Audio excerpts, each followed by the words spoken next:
Boa noite, pessoal. Se tiver alguém ouvindo e vendo já a transmissão, estou aqui mandando o convite para todo mundo no Facebook. Já convidei a Mônica Valentim e a Ana Paula Nascimento para participarem aqui conosco. Estou aguardando elas entrarem para a gente começar a entrevista. Vamos aguardar mais um pouquinho.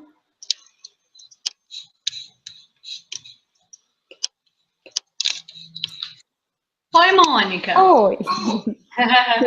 Tudo bom, Raíssa? Tava aí ocupada, eu fiquei quietinha, esperando aqui. Estava falando com o pessoal que eu estava mandando no Facebook o link para todo mundo assistir e participar. Ah, maravilha. Eu falei também que eu mandei para você e para a Ana Paula o link. Uhum. Tem um link que a gente possa compartilhar, então, no Facebook? Sim. Que é aquele que você curtiu, que colocou na página, e também estou te mandando aqui no seu Messenger o link agora.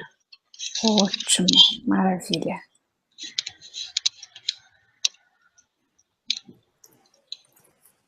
Já tem 5 pessoas assistindo conosco, pelo que eu estou vendo aqui. Oba. Olá, pessoal. Obrigada, então, a quem nos assiste. É um prazer estar todo mundo aqui com a gente. Daqui a pouco está entrando mais pessoas.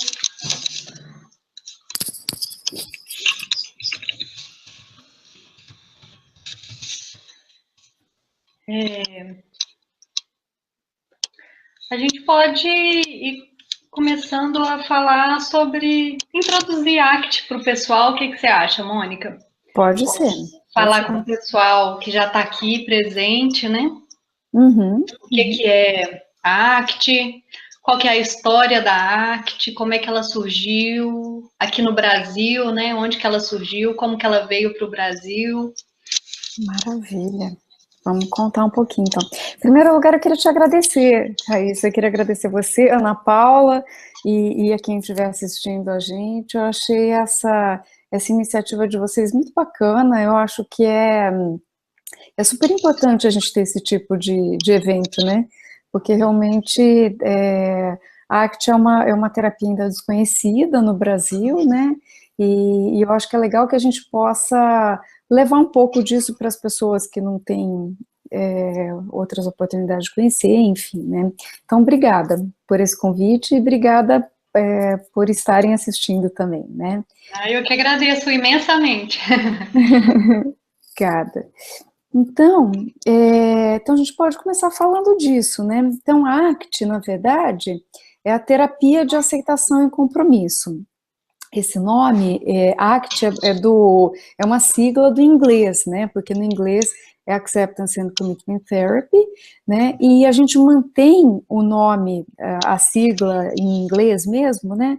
Porque em inglês ela forma uma palavra que tem a ver com a ideia de ação que está dentro da terapia de aceitação e compromisso, né? Então, assim, ela surgiu muito dessa observação que muitas vezes a gente deixa de fazer coisas que seriam importantes para a gente deixa de se engajar numa vida que teria sentido para a gente, tentando evitar de sentir coisas que a gente não gostaria de sentir, né? Tentando evitar experiências que são desconfortáveis ou desagradáveis para a gente, né? Então, a ACT, ela tem a ver, às vezes eu falo ACT, às vezes eu falo ACT, porque, na verdade, assim, os americanos, eles falam com esse sotaque, né, com o ACT, né? E eu gostaria até de me acostumar mais, que eu acho que em português até fica mais interessante a gente dar uma adaptada e chamar de ACT mesmo, mas eu tenho dificuldade às vezes, então vai ter momentos em que eu vou oscilar aqui, em que às vezes eu vou chamar de ACT, que eu estou mais acostumada, né? Mas, Mas aí é interessante isso que você está dizendo, né? Não tem necessariamente uma terminologia correta, assim, de dizer. Porque na verdade você vai ver que também as pessoas que são falantes de língua inglesa, né? Cada uma fala com seu sotaque, né? Então o pessoal lá mais do Reino Unido vai puxar mais para um act, né? E o pessoal dos Estados Unidos vai falar mais com esse som mais aberto, né? Que pende pro E, né? Então, assim, a questão, assim, a ideia é manter como uma palavra e não ACT, né, que às vezes as pessoas falam, porque é justamente para remeter ao verbo, né, ao verbo agir em inglês, né, a ideia de ação. Mas assim, de onde que ela surgiu, né? Eu acho que seria legal, primeiro, a gente dar uma contextualizada para quem não é da área de psicologia, né? Que muitas vezes as pessoas que não são da psicologia, quando fala em psicologia, acaba relacionando muito com psicanálise, né? Com Freud, com outras abordagens que não tem muito a ver com a base filosófica da terapia de aceitação e compromisso, né? A terapia de aceitação e compromisso, ela nasceu dentro de uma matriz maior, né, que é o chamado behaviorismo, ou comportamentalismo, né?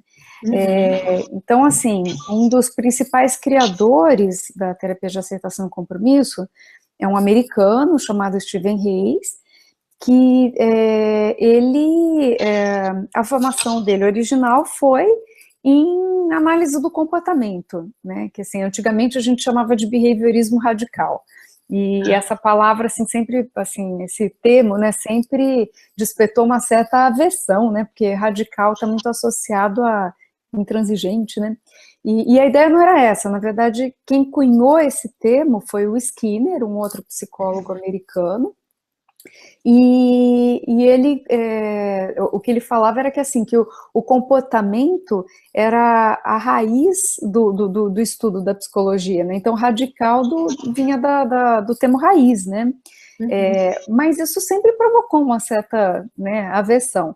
Então, aos poucos, as pessoas também foram mudando. Hoje em dia é difícil você ouvir alguém falar em behaviorismo radical, as pessoas falam mais em análise do comportamento, né?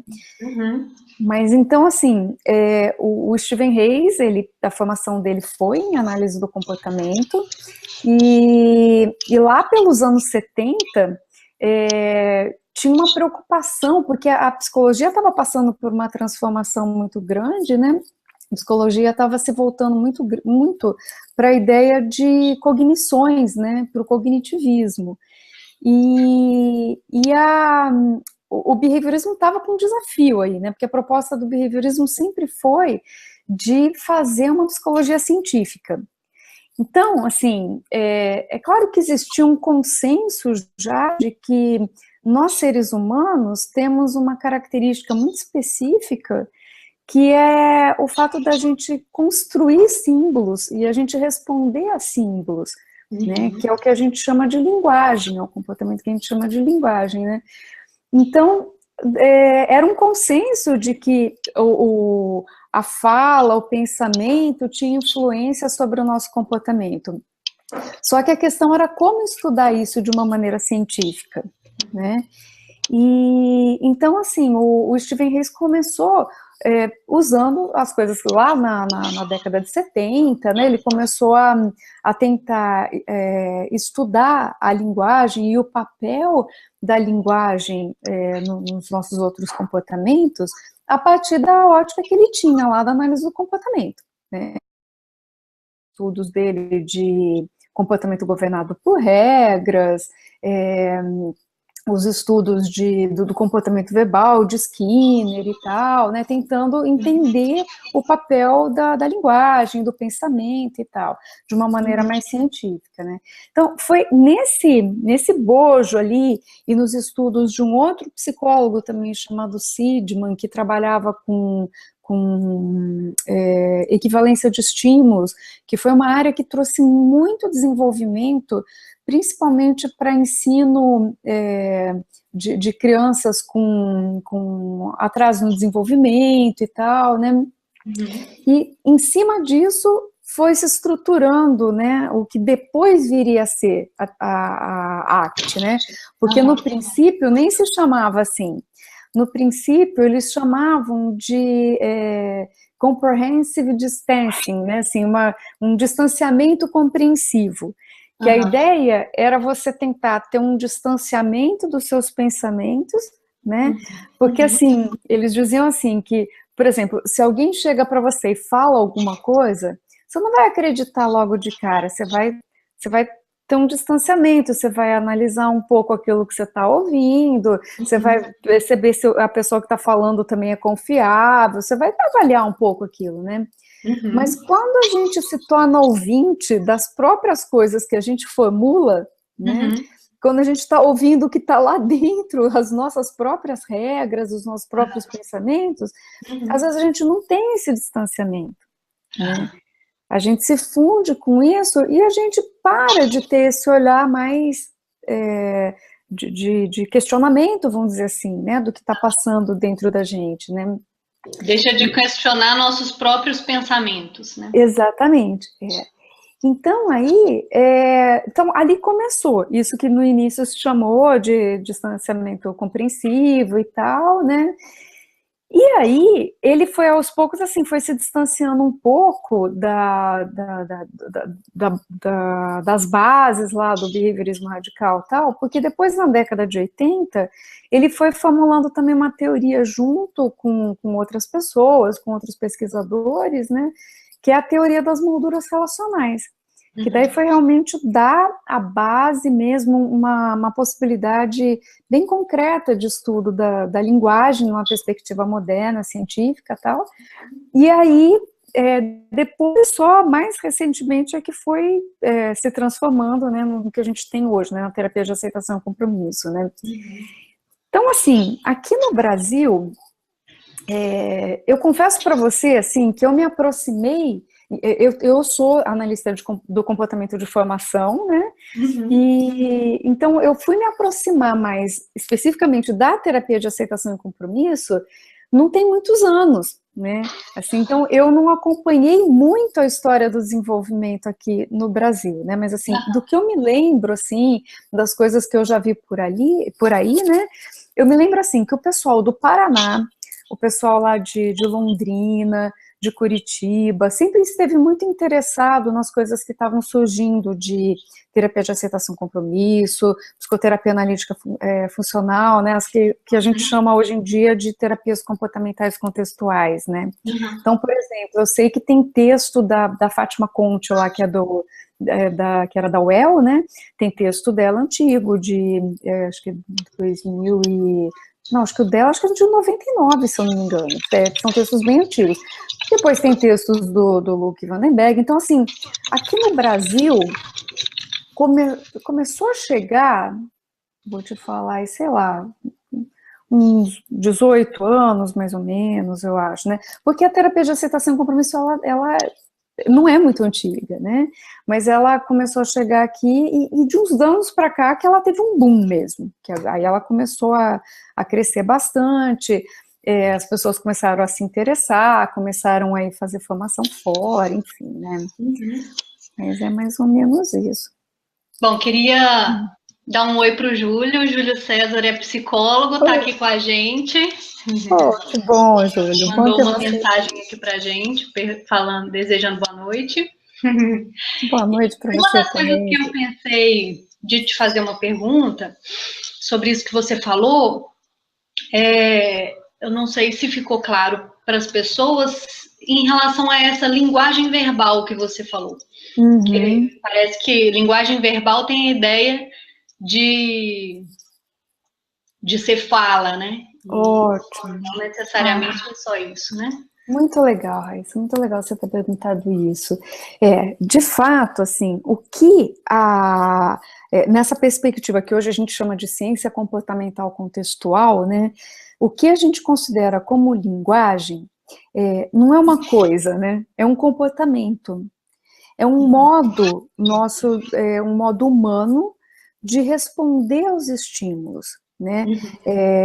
A gente responde ao mundo à nossa volta de uma maneira que é muito específica, muito diferente da de outros animais, né? E é uma maneira que colocou a gente em condições de mais desenvolvimento, assim, né? Nos colocou numa condição de dominância, né, de outras espécies, né? Então, assim, o que é esse modo de responder que a gente chama de linguagem, né? A gente responde ao mundo à nossa volta fazendo relações, né? A gente está sempre fazendo comparações e a gente vai criando, a partir dessas comparações, a gente vai criando molduras. Por isso que a teoria se chama teoria das molduras relacionais, né? São molduras nas quais a gente vai enquadrando, né, as coisas, os eventos, as situações, enfim, a gente vai classificando o mundo à nossa volta, né? Então, exemplos de molduras que a gente faz, né? A gente faz comparações e coloca as coisas numa moldura de igualdade, por exemplo, né? Isso é igual àquilo, né? Que é o que a gente chama de moldura de coordenação. Ou isso é diferente do outro, ou isso é o oposto daquilo, né? E depois a gente vai construindo outras molduras, isso é maior, isso é menor, isso é pior, isso é melhor, né? Isso está na frente, isso está atrás, isso está perto, está longe, né? Isso sou eu, isso é o outro, né? Então a gente vai construindo essas classificações que vão ajudando a gente a compreender o mundo, né? E esse modo de responder, ele é muito importante para a gente, né? Mas ao mesmo tempo, se a gente carrega isso de uma maneira muito rígida, né? E aí isso já vem, aí voltando naquilo que eu estava contando, né? Que o Stephen Hayes, ele começou estudando uma área que era chamada de comportamento governado por regras, né? Então, assim, só para entender, assim, regra dentro da análise do comportamento é um estímulo que descreve uma contingência, né? O que seria uma contingência? Uma contingência é uma condição, se, então, né? Então, assim, se você colocar a mão no fogo, vai queimar. Isso é uma contingência, é uma condição, né? Então, o interessante é a gente perceber que, assim, nós respondemos não só ao fogo, então eu vou lá, coloco a mão no fogo, queima e eu tiro, mas eu aprendo a responder também a regras, a descrições, né, dessas contingências, dessas condições, né. Então, se alguém chegar para mim e falar assim, não coloque a mão no fogo, eu não preciso nem completar, eu sei que está posta ali uma contingência, se está falando não faz isso, é porque provavelmente vai ter alguma consequência negativa, né? Então, nós respondemos a regras, e isso é importante, porque, por exemplo, eu não preciso queimar minha mão para aprender que o fogo queima, né? Eu posso responder a instruções, né? Mas, lá nos primeiros estudos já de comportamento governado por regras, o que eles perceberam? Que quando eu aprendo alguma coisa através de uma instrução, isso é bom, eu aprendo mais rápido, né, é útil, mas ao mesmo tempo tem um subproduto aí que é uma rigidez, né? Quando eu aprendo através de uma regra, eu tendo a seguir aquela regra, mesmo se as coisas mudarem. Sim. Né? Então a gente se mantém fazendo coisas porque a gente foi instruído para fazer aquilo, e a gente continua fazendo. E isso tem muitos estudos muito interessantes demonstrando isso. Que uma pessoa que aprende alguma coisa, você faz um jogo, por exemplo, você ensina, se você deixar a pessoa descobrir por si só, ela fica menos rígida. Mas se você instruir a pessoa, você explicar a regra para ela, depois ela tende a continuar mantendo a regra, mesmo se a gente no meio do jogo mudar as regras e não estiver mais funcionando. Então, ela não tenta coisas novas, né? Ela não tenta coisas novas. E tentar coisas novas é fundamental. Porque, assim, se a gente continua fazendo as coisas sempre do mesmo jeito, a gente vai ter sempre as mesmas consequências. Né? Então, para as coisas mudarem, eu preciso variar o meu comportamento. Então, assim, inclusive uma das questões muito fortes dentro da terapia de aceitação e compromisso é produzir variabilidade comportamental, né? Então, fazer as pessoas tentarem coisas novas, né? Sim, sim. E talvez isso que você está falando agora seja uma das coisas, um diferencial da ACT, talvez, né? Assim, uma das coisas que eu queria te perguntar é qual que seria o diferencial da ACT, né? Qual que é a diferença da ACT para as outras demais áreas da psicologia? A gente já viu que a psicologia é uma ciência e você já falou umas 2 vezes que ela é pautada em evidências, né? A gente faz pesquisas para isso. Então, todas as áreas. E a ACT seria, o que você percebe que seria o diferencial da ACT? Bom, eu acho que assim, tem uma coisa que é fundamental, assim, que é uma característica das terapias comportamentais contextuais, né, é que assim, a maior parte das abordagens em psicoterapia se baseia ainda muito no modelo médico, né, então aquela coisa de um diagnóstico que é feito usando um manual de classificação de doenças, né? Então você tem lá o DSM, que você tem descrições de comportamentos, né? Mas você tem essas descrições em termos assim de como aquele comportamento está sendo visto em sua forma e não em como ele está funcionando na vida dessa pessoa, né?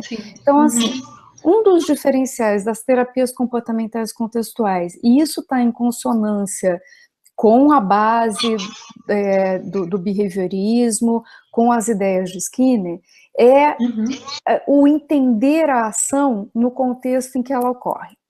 Então, assim, o comportamento ele só pode ser entendido dentro da situação em que ele está ocorrendo, do momento em que ele está ocorrendo, da condição em que ele está ocorrendo, e o que ele está produzindo naquele ambiente em que ele está ocorrendo, né?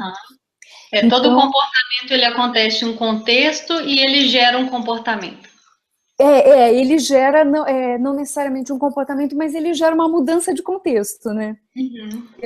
Todo comportamento ele ocorre num contexto, ele necessariamente gera uma mudança de contexto, porque a gente está sempre interagindo dentro de um contexto, né?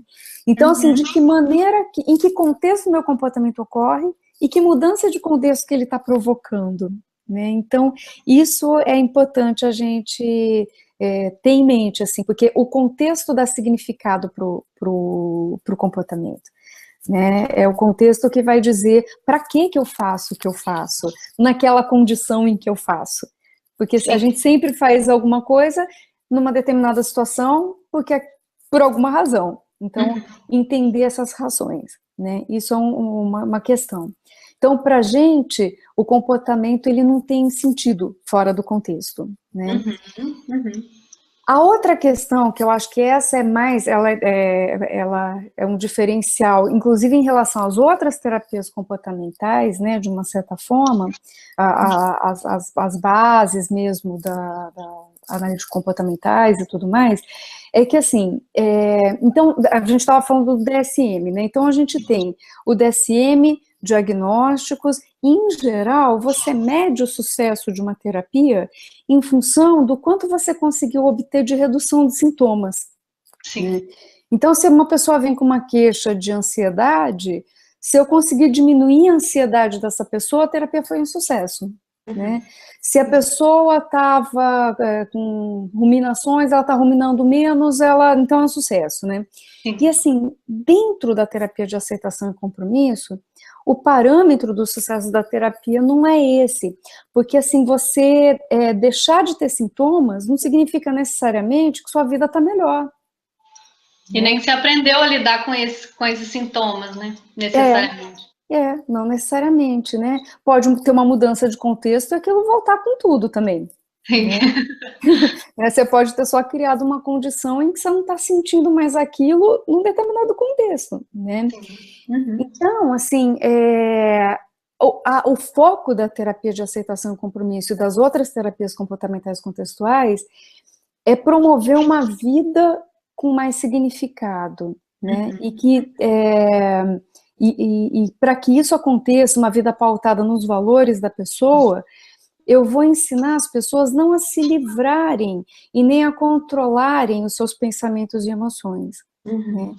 Então, elas não vão tentar controlar isso, mas elas vão aprender a se relacionar com o que acontece dentro delas, sob a pele delas, né, os pensamentos, as emoções, as sensações, de uma maneira que seja possível ela fazer escolhas na direção de uma vida que faça sentido para ela. Né? Sim. Então, assim, esse eu acho que é o grande diferencial, porque, assim, existe uma ênfase muito grande na terapia de aceitação e compromisso no paradoxo do controle.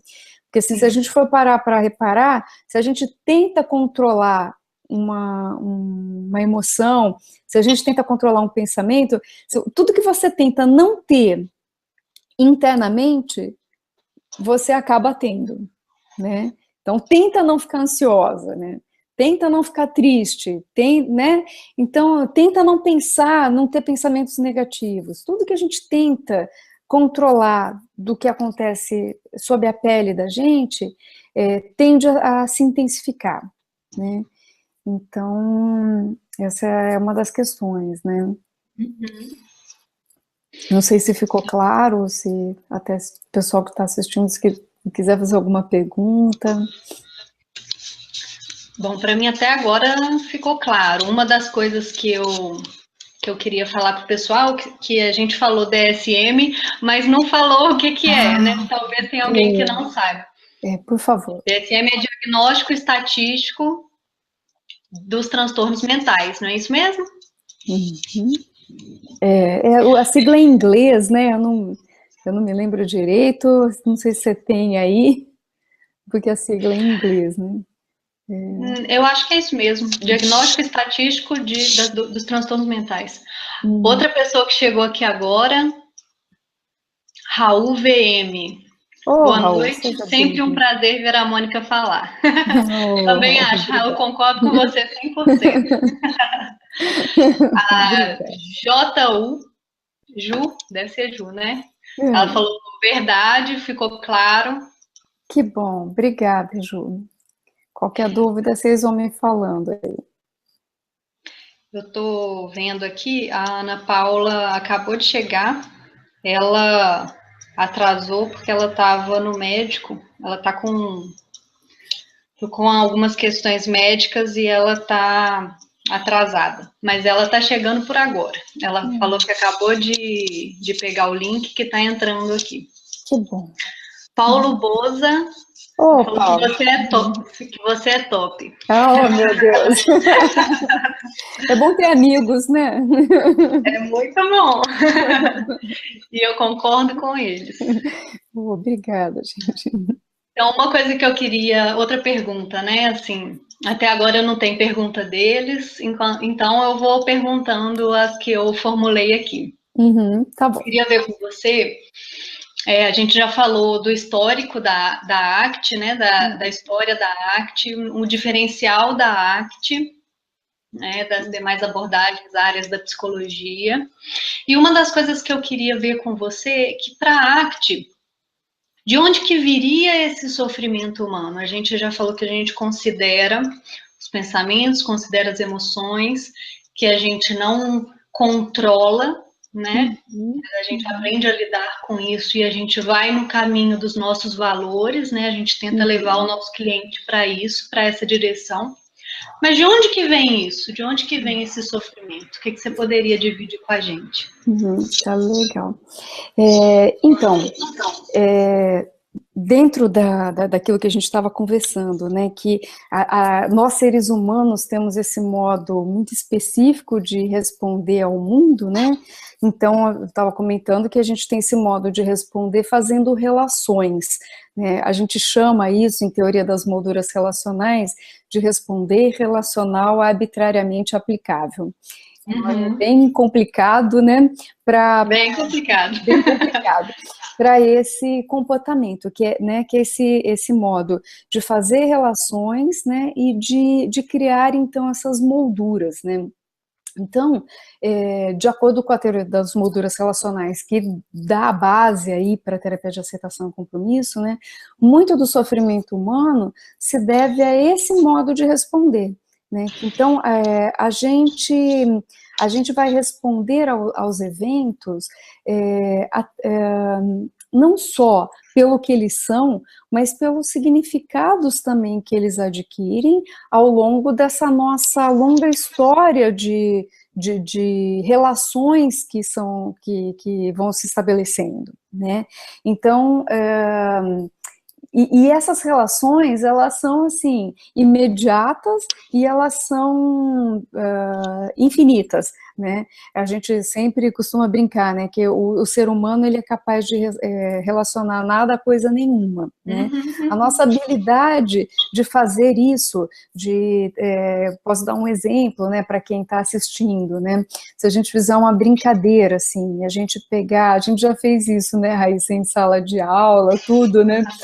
Da gente pegar, assim, dois eventos sem a menor, assim, aleatoriamente, né, e a gente tentar puxar uma relação. Você quer dar uma ideia, Raíssa, assim, de um objeto? Seus olhos são mais bonitos que o seu quadro. Pronto, seus olhos são mais bonitos que o seu quadro, né? Baseado em quê, né? Quais são os parâmetros disso? Né? Então, mas se eu coloco uma afirmação dessa, seus olhos são mais bonitos que o seu quadro, né? Eu vou começar a procurar uma justificativa para isso, ou eu vou procurar contestar isso. Ah, não, eu adoro meu quadro aqui, acho meu quadro lindo, né? E não é, né? Meu quadro é mais bonito. Então, a gente vai começar a avaliar isso e vai confirmar ou negar essa relação, né? Mas o fato é que, assim, alguma relação se estabelece, né? Sim. Enfim, então, assim, desse modo de responder, né, fazendo relações arbitrárias, e assim, nós vamos fazendo essas relações arbitrárias, e elas passam a ter funções Opa, a Ana Paula chegou. Oi, gente. Oi, Ana. Boa noite. Boa noite. Boa noite, Ana. Desculpa meu atraso, mas eu tive uma consulta médica e achei que ia conseguir chegar em tempo.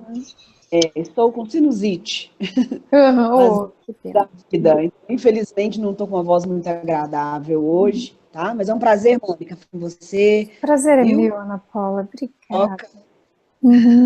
Que bom que você conseguiu chegar, Ana. Seu vídeo está só deitado. Ah, tá. É a posição que o celular está. Isso. Pronto, agora foi. Ótimo.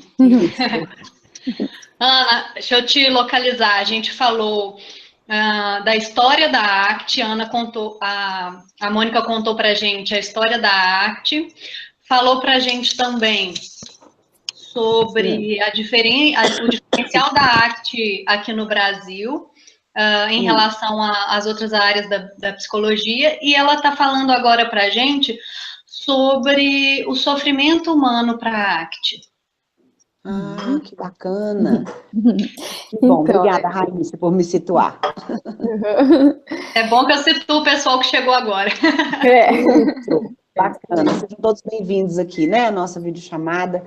É muito bom poder ter as pessoas com a gente, né, Mônica, para poder compartilhar um pouco da psicologia, né? É uma delícia. Gente com interesse, não é mesmo? Cada assunto da psicologia realmente faz com que a gente fique mais encantado com a nossa profissão. É verdade, é verdade. Vou aproveitar e falar uma questão aqui que o Raul trouxe para a gente. Você falou um pouquinho, Mônica, sobre né, quando você falou da história da ACT, que foi criado o modelo, né, da Matrix, e o Raul também quer saber do Hexaflex. Aí depois você fala um pouquinho para ele sobre isso. Ah, tá. Não, acho que eu falei, acho que eu não falei da Matrix, não. Eu falei que assim, da matriz onde surgiu a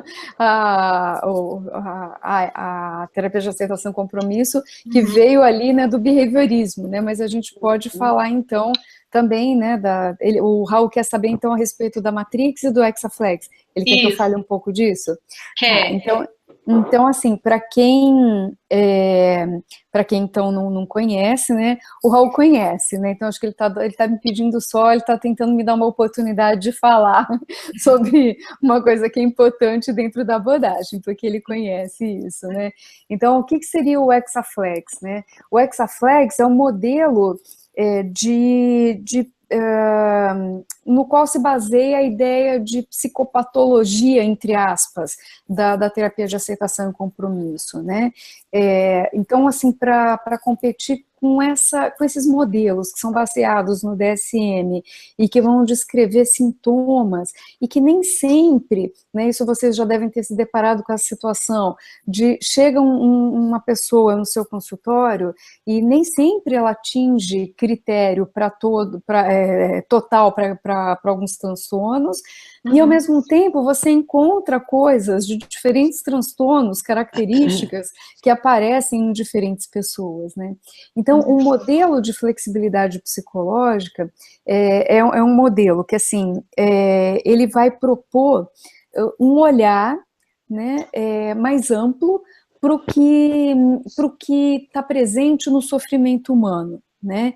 Então, o Hexaflex ele é composto de pontas, né, que estariam vinculadas à ideia de maior flexibilidade psicológica. E o oposto de cada uma dessas condições estaria na base do sofrimento. Então, por exemplo, uma das questões ligadas ao sofrimento humano é a questão da não aceitação dos eventos privados, né? Então, da inabilidade de sentir coisas que são da natureza humana, de ter sensações que são da natureza humana, de ter emoções que são da natureza humana e que fazem parte de uma vida com significado, né? Então, a não aceitação, ela seria uma das pontas, então a gente vai trabalhar a aceitação. Dentro ainda desse lado do Hexaflex, a gente tem a questão da fusão com os pensamentos. Então, aquilo que eu estava dizendo para vocês, né, que começou com a ideia do distanciamento compreensivo, né, porque a gente tende, às vezes, a ficar tão preso aos nossos próprios pensamentos, né? A gente não tem uma distância entre nós e o conteúdo que está sendo produzido, né? Então, uma das ideias que se trabalha na terapia de aceitação e compromisso é o que a gente chama de desfusão, que é você tentar criar um espaço entre o pensamento e o pensador, né? Então, ter uma distância para que aquele pensamento possa ser observado e a gente não seja carregado por ele não dite a nossa vida, né? A outra questão, que está também na base do sofrimento humano, é a falta de contato com o momento presente, né? Porque a nossa tendência é ficar ou fazendo planejamentos para o futuro, né? Então, eu estou pensando no que eu vou fazer depois, naquilo que nossa, depois eu preciso passar no supermercado, eu preciso não sei o que e tal. Então, eu começo a fazer planejamentos do futuro e saio do momento presente, ou eu estou ruminando coisas do passado, né? E quando a gente trabalha um contato maior com o momento presente, a gente vai notar que muito do nosso sofrimento se deve a coisas que não estão presentes no aqui e agora, né? São coisas que estão presentes nessas projeções futuras que a gente está fazendo, né? A outra questão é a gente ter um apego a um conceito de eu. Então, a gente se perceber como as qualidades ou defeitos né, as histórias que contam a nosso respeito, ou que nós contamos a nosso respeito, né? Então a gente cria um roteiro sobre quem é a Mônica, quem é a Raíssa, quem que é a Ana Paula, e a gente se apega a essa história, né, que é só um roteiro e que nem sempre é o mesmo, em diferentes contextos esse roteiro muda. Então a gente tenta trabalhar na terapia de aceitação e compromisso o que a gente chama de eu como contexto, né? Uma perspectiva a partir da qual a gente pode observar o que está acontecendo dentro da gente, sem se fundir tanto com isso, né? E a gente pode... E aí, a partir dessa não fusão com os pensamentos, né, a gente promover mais aceitação e mais contato com o momento presente, e pode promover mais compromisso, e que daí está do outro lado do Hexaflex, né, com a vida que importa para a gente. Então, daí, as outras duas pontas, né, que eu ainda não falei, uma é que, assim, a inflexibilidade psicológica, ela está muito ligada à inação, então as pessoas não fazem, né, o que elas gostariam de fazer, ou a impulsividade, então as pessoas fazem, mas fazem carregada pelas emoções, pelos pensamentos e não pelos valores delas, né, inação, inatividade ou procrastinação, né, Que é o mais comum, né, Mônica? Que é o mais comum, né? E então a gente vai tentar promover mais compromisso com essas ações que construam a vida que a gente quer, que daí a gente vai traçar junto com a pessoa pautada nos valores dela, né? Que a gente vai tentar promover uma clareza maior do que importa, né, para ela. Porque na realidade, assim, quando a gente está muito presa a essas histórias, né? A gente é até difícil de saber o que é importante para a gente, o que a gente realmente quer, né? Então daí a flexibilidade psicológica tem a ver com isso. E a Matrix é um instrumento também para trabalhar a flexibilidade psicológica, né? Para ajudar as pessoas a analisarem os comportamentos dela, entenderem esse comportamento no contexto que ele ocorre, entenderem se esse comportamento está funcionando para levar essa pessoa na direção da vida que ela quer ou não, né? E aprender a fazer escolhas. E aí, inclusive, usando esse próprio mecanismo, né, nosso, que a gente tende a classificar, então, ajudando a pessoa a classificar tudo aquilo que acontece de uma maneira que tire ela dessa prisão, né? Bom, fazendo uma pesquisinha rápida no Google, não sei se vai dar para ver por causa da luz. Olha lá, que bonito. Esse é o Hexaflex, o modelo. Que bacana. Apagou. Apagou. A gente não tem como compartilhar deixa eu ver o que tem aqui, perguntas e respostas. Aqui não tem. Uma das coisas que eu queria te perguntar também, Mônica, na verdade não sou eu, é a Evelyn. A Evelyn não conseguiu postar no nosso Hangout aqui, e ela postou no grupo. Ela pediu para eu te perguntar que ela gostaria de saber se a ACT é uma vertente com perspectiva diferente da comportamental tradicional. Você falou um pouquinho sobre isso quando você falou da diferença, do diferencial da ACT, mas eu quis te perguntar de novo, porque como ela está acompanhando desde o começo, talvez não tenha ficado claro. Tá bom. Então, Evelyn, na verdade, assim, existem vários princípios filosóficos que são compartilhados. Como realmente, assim, a ACT nasceu no bojo da análise do comportamento, ela compartilha muito da filosofia da análise do comportamento. Então, hoje em dia se diz que ela é uma análise do comportamento, né, mas com algumas características específicas, né. Hoje em dia, a filosofia que a gente adota dentro da ACT, a gente chama de contextualismo funcional. E a filosofia da terapia comportamental tradicional é o behaviorismo radical, né? Então, assim, tem muitos pontos em comum, né? Mas, assim, por exemplo, a análise do comportamento verbal de Skinner serviu de base para os estudos posteriores que deram origem à teoria das molduras relacionais, né? Mas hoje em dia, a teoria de apoio da terapia de aceitação e compromisso é a teoria das molduras relacionais, né? Então, ela é chamada assim, de uma abordagem pós-skinneriana de linguagem, né, do comportamento verbal, né? Então, assim, existem muitas coisas compartilhadas, porque nasceu ali, né? Mas depois teve algumas coisas que foram sendo alteradas, teve algumas coisas que foram evoluindo, né? E foram se modificando, né? Não sei se ficou claro. E assim, e tem aquela questão que a gente já falou também, né?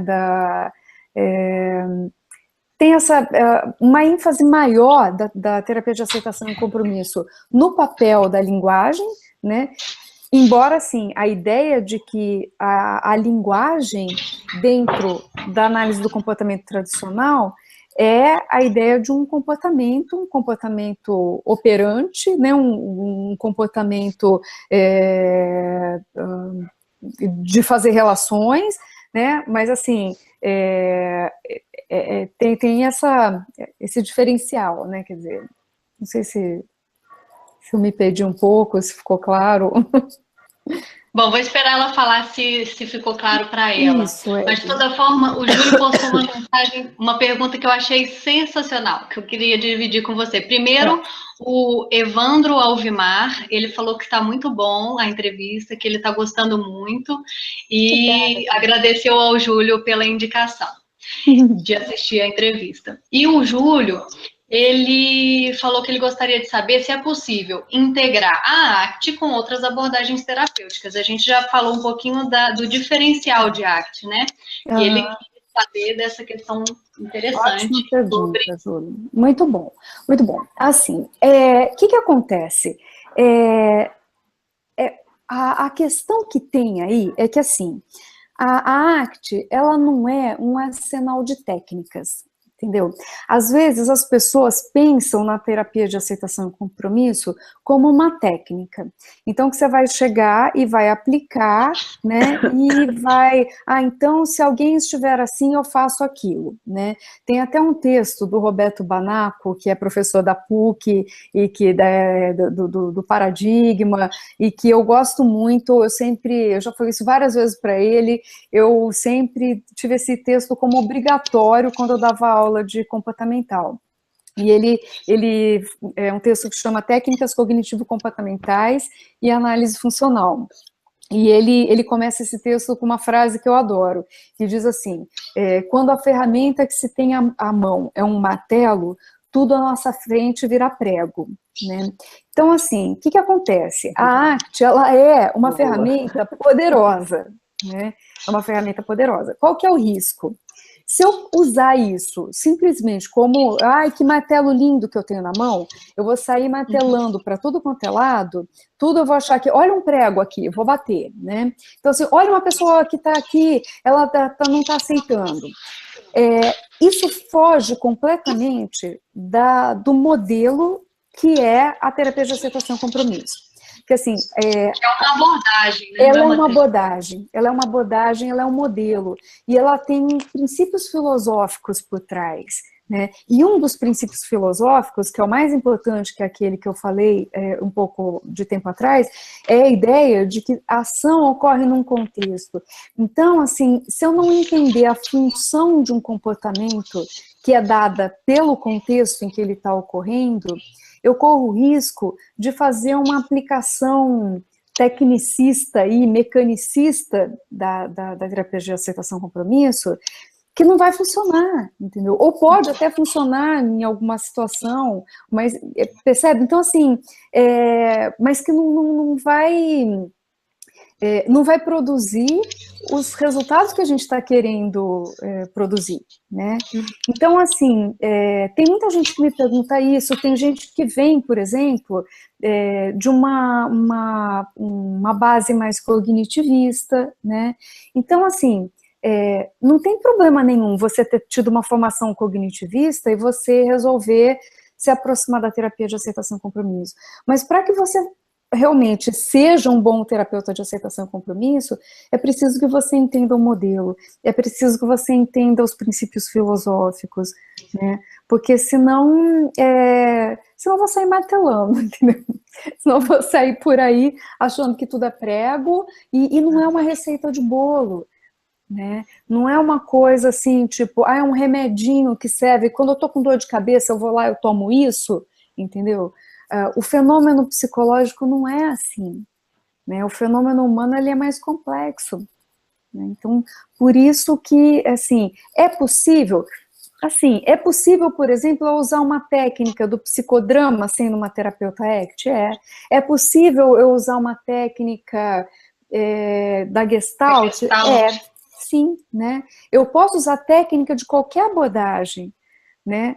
Dependendo de qual for o meu objetivo. E o meu objetivo, ele é traçado a partir de um olhar, a partir de um paradigma, né? Então, assim, a ACT, ela tem um paradigma por trás. Ela tem uma filosofia. Então, para eu poder entender o fenômeno, eu preciso dominar essa filosofia. Então, aí eu preciso realmente conhecer. Gente, parece que eu caí aqui, não estou conseguindo me conectar. Eu estou ouvindo, mas não estou ouvindo vocês mais, tá? Tá aparecendo a sua foto, mas a gente está te ouvindo direitinho. Sempre que você quiser falar, estamos te ouvindo. Ok. Não consegui saber a língua, não. Uma das coisas que eu estou pensando aqui agora é que talvez nossa fala tenha sido muito voltada para psicólogo, já que são psicólogos que estão fazendo perguntas, né? Mas a ideia inicial é que a gente possa ajudar as pessoas de uma forma geral, mostrar a psicologia para as pessoas, tornar a psicologia acessível, né? De alguma forma, eu acredito que a gente está fazendo isso. Mas pensando nas pessoas de uma forma geral, assim, o que a gente poderia falar para elas, essas pessoas que não somos nós, psicólogos, o que o psicólogo faz no consultório? O que o psicólogo que trabalha com ACT, que trabalha com a abordagem da ACT, faz no consultório? Então, não tem um padrão, assim, né? Assim, talvez uma coisa que a gente possa dizer a respeito da terapia de aceitação e compromisso é que, assim, primeiro, ela é uma relação genuína, né? O terapeuta ACT, ele sabe que, assim, que o sofrimento faz parte da condição humana, né? Então, ele parte do princípio que a gente está todo mundo no mesmo barco. Então, o fato de eu ser terapeuta, por exemplo, não faz com que eu esteja livre de experimentar situações difíceis na minha vida, né? Então, isso é uma condição básica para você ser um terapeuta de aceitação e compromisso, é você se colocar nessa condição humana de igual para igual com a pessoa que está diante de você, né? A gente fala de desmistificar um pouco disso, não é, Mônica? Que as pessoas, às vezes, quando fala disso, é um pouco de desmistificar, né? Que existe uma receita de bolo, né? Sim. E que o terapeuta vai dar conta de resolver tudo, ou que vai chegar lá e tudo vai ser solucionado. Independente da forma, não é? Sim, exatamente. Assim, se eu fosse assim comparar um pouquinho com outras abordagens, né, o que talvez tenha assim de um pouco de diferente, é que assim a terapia de aceitação e compromisso, ela é bastante experiencial, né? Então, assim, a gente procura criar condições para que alguns comportamentos surjam e a gente possa trabalhar, né? E realmente, assim, promover no cliente um pensamento questionador também, de ele começar a olhar para o próprio comportamento e entender como que o comportamento dele está funcionando nas situações que ele está vivendo, né? Então, de também incentivar esse olhar, que é o olhar do terapeuta de aceitação e compromisso, que é um olhar mais pragmático, mais funcional, de tentar entender para que está servindo o que a pessoa está fazendo e como que está funcionando em cada contexto, ajudar o cliente a desenvolver esse olhar também, né? Então, tirar ele um pouco dessa ideia de certo, errado, né? É assim, é assado. Não, é olhar em cada contexto para o seu próprio comportamento e perceber se está levando ele na direção que ele quer ou não, né? Entendi.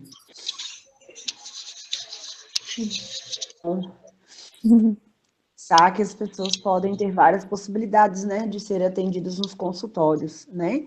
Mas que a ACT veio, assim, realmente para dar uma modificada, vamos dizer assim, né, para aquelas pessoas que às vezes querem se conhecer de uma forma diferente e talvez mais pontual. Seria isso, Mônica? Ana, assim, sim, para se conhecer, mas assim, não sei se de uma maneira mais pontual, assim, né? Na verdade, é um modelo que, assim, é um modelo baseado numa filosofia mesmo, né? De que, assim, de que uma vida com significado não é necessariamente uma vida sem uma dores. Vida feliz, né? O conceito de felicidade da gente, né, em geral, está sempre muito atrelado a se sentir bem, né? A gente se baseia muito para avaliar se a gente está feliz em se a gente está se sentindo bem ou se a gente está se sentindo mal. E, na verdade, às vezes, para a gente ir na direção do que importa para a gente não vai se sentir bem, né?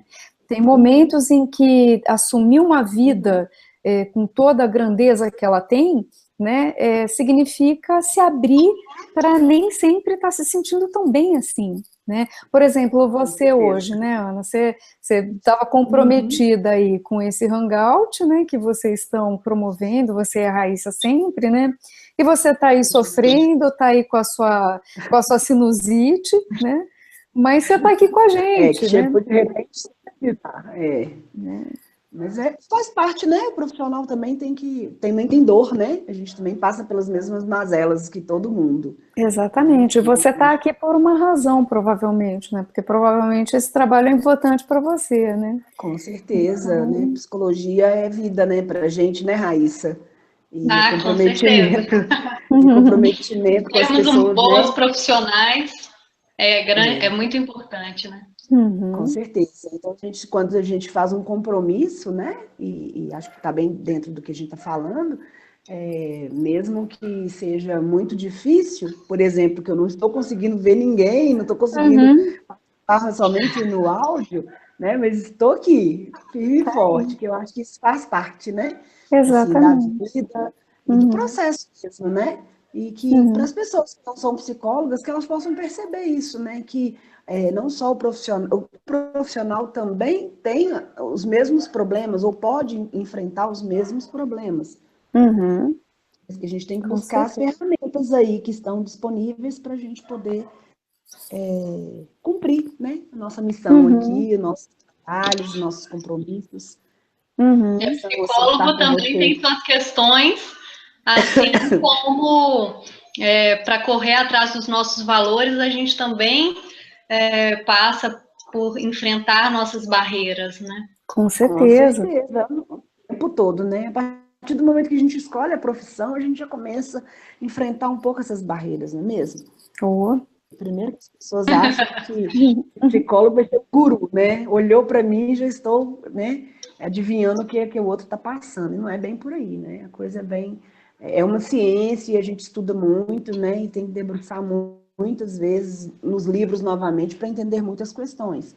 E é isso que a gente tem tentado falar nesse nosso canal aqui, né? Falando mais sobre a psicologia para desmistificar mesmo a nossa profissão. Que antes era tida somente para aquelas pessoas que são loucas, né? Que são tidas como pessoas inadequadas para a sociedade.